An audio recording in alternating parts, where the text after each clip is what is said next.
காப்போம் காப்போம் நம் தாய் தமிழை உயிரினும் மேலாய் காப்போம் ஐயா. உமது ஈகங்களை நெஞ்சகத்திலேந்தி முத்தமிழ் மொழியை மீட்போம் ஐயா. முத்தமிழ் மொழியை மீட்போம் ஐயா. முத்தமிழ் மொழியை மீட்போம் ஐயா.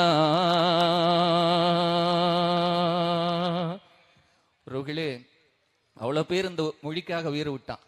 ஆனா இன்னைக்கு நமது பிள்ளைகளை, நமது பெற்றோர்கள் என் பிள்ளைக்கு தமிழ் தெரியாது என்பதை பெருமையா சொல்றாங்க. நாமளும் அதை கேட்டுக்கிட்டு அமைதியா தான் கடந்து வந்துகிட்டு இருக்கோம். இது சரியில்லை.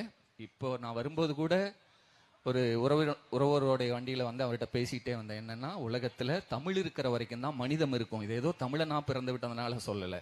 அந்த மொழியினுடைய ஆழம் தெரிந்தா உங்களுக்கு தெரியும். தமிழ் இருக்கிற வரைக்கும் தான் மனிதம் இருக்கும், மனிதம் இருக்கிற வரை தமிழ் இருக்கும். தமிழ் இல்லை